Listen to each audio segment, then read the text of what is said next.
The whisper from the dark, the last transmission. Imagine this. A single signal, traveling silently through the unimaginable darkness, across billions of miles of cold, empty space. It isn't a burst of static. It isn't a dying frequency. It's something more. An echo from the edge of our solar system.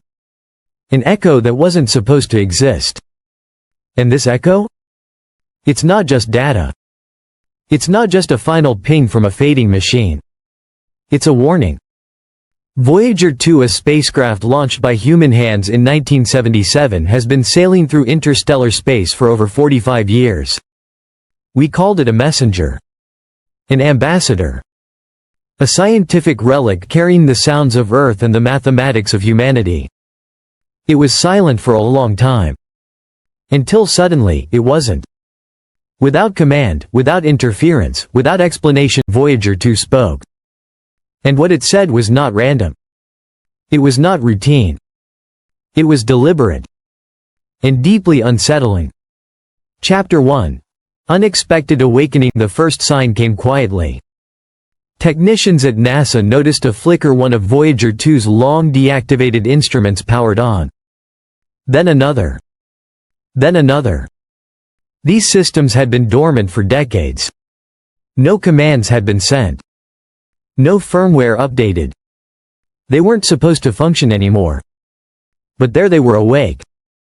At first, Mission Control suspected a sensor malfunction or a brief surge in cosmic radiation. A coincidence. But that theory didn't hold for long. Because Voyager's high-gain antenna, its primary means of talking to Earth, began to shift. It slowly reoriented itself.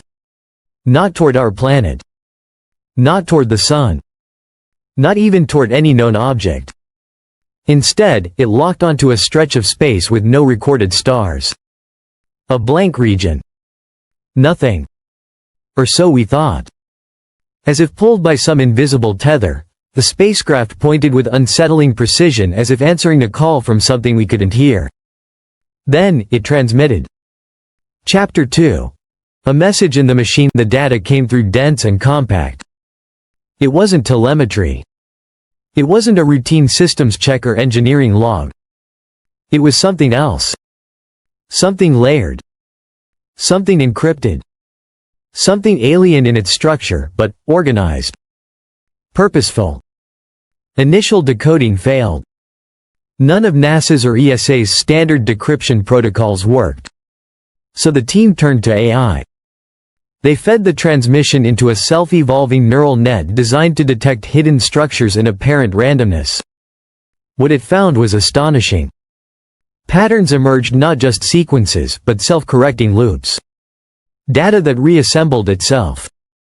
Structures resembling biological neural networks but rendered in code.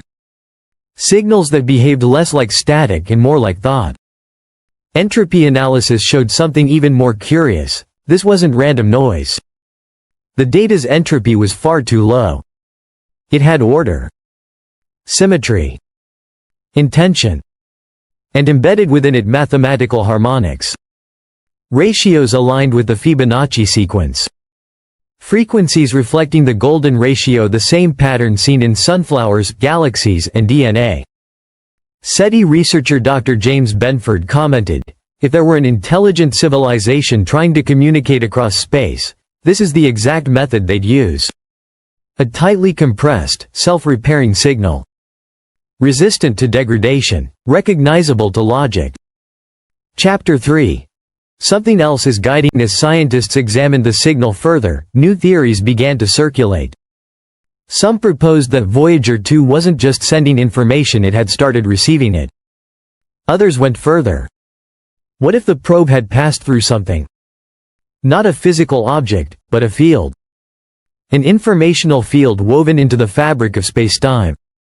According to emerging quantum cosmology models, space isn't just a backdrop. It may contain data, patterns, a universal operating system. Just like your brain passes signals through neurons, the cosmos might be doing the same through plasma, magnetism, and quantum fluctuations. And maybe, just maybe, Voyager 2, drifting like a needle across a vinyl record, hit a groove. and triggered a playback. That's when the Delta 13 sequence appeared. A cascade of low-frequency pulses. Repeating 27 times in 31 days. Too clean to be natural. Too precise to be coincidence. And no one knew what it meant. Chapter 4. Entering the unknown. Then came the coordinates. Buried in the stream, a numerical sequence that looked, at first, like random telemetry. But after days of analysis, it became clear. They were spatial coordinates. A trajectory. They didn't point to Earth. Or any known celestial body. They led to an uncharted region of the Kuiper Belt, a dark, icy expanse beyond Neptune. A place humanity had never looked at closely. A place we had, until now, considered empty. What was Voyager pointing at? As more data poured in, it wasn't just a fixed point in space. It was a path. A direction of motion. Voyager hadn't just seen something. It was guiding us toward it. When astronomers pointed high-powered telescopes toward the coordinates, they began noticing anomalies. Flickering starlight inconsistent with known variables. Subtle lensing effects that distorted light. Radiation patterns that didn't match any natural source. Some scientists speculated a dark matter interaction. Others feared something worse.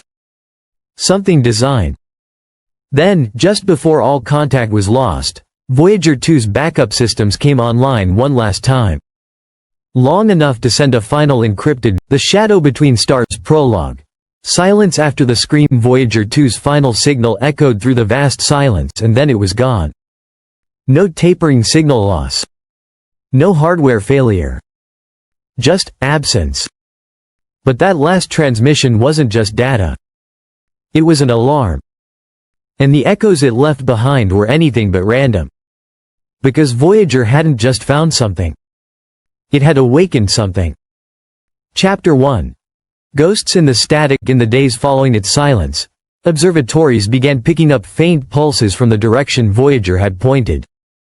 3 quick bursts. 3 seconds apart. Repeating every 72 hours like clockwork. At first, astronomers labeled it background interference. Pulsars.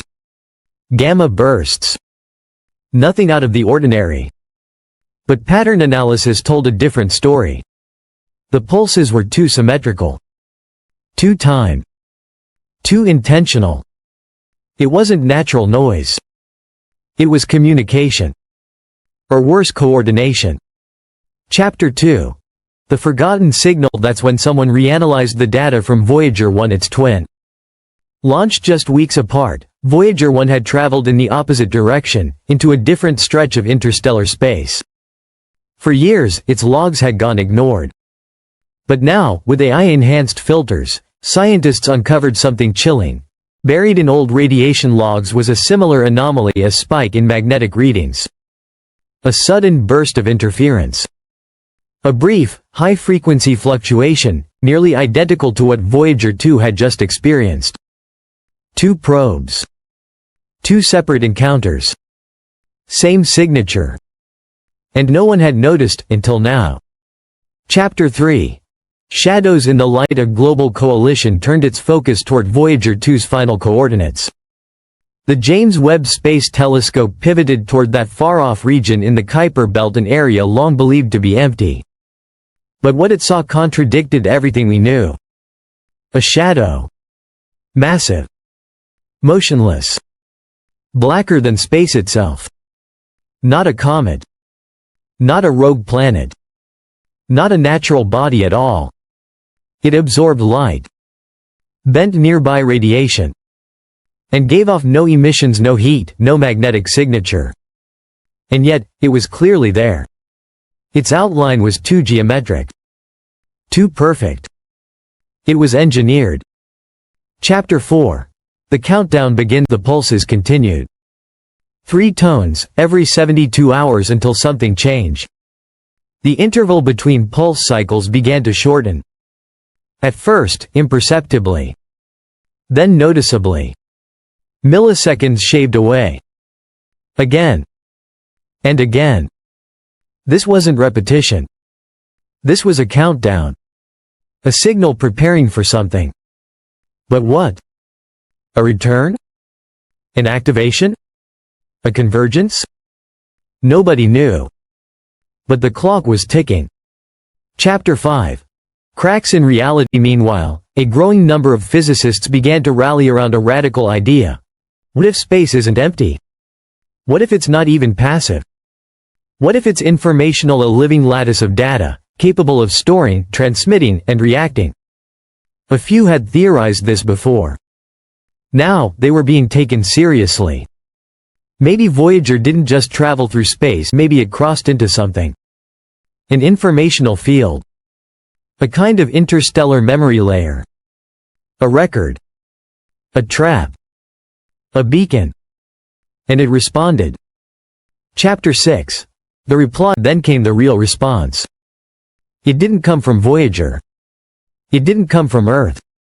It came from the object, from the shadow itself. A wave burst, wide and slow. Low frequency but powerful, detected across continents. Within it, a signal. Structured. Layered. Filled with mathematical constants, pi, phi, prime numbers. Mandelbrot sets. Frequencies shifted into the human auditory range. Encoded harmonics resembling speech but not in any known language. Not a message meant to be read. A message meant to be recognized. Chapter 7. Shape without origin. The object itself still showed no signs of movement. But data from Webb and other instruments revealed something even more unsettling. A silhouette. Larger than anything previously detected in that region. Not round. Not spherical. Angular. Layered. Geometrically precise. Theories exploded. Some said it was a derelict spacecraft. Others believed it was a relay, a node in a galactic network. Some whispered darker possibilities, a prison. A gate. A watcher. And Voyager was the key. Epilogue. We are not alone. The pulses continue. The countdown continues. And the shadow remains unmoving, unblinking. Humanity now faces a truth that rewrites every textbook, every certainty we once held. We were never alone. We were never unobserved. Voyager 2 didn't just whisper into the dark. It screamed. And something ancient, something vast, screamed back. Now we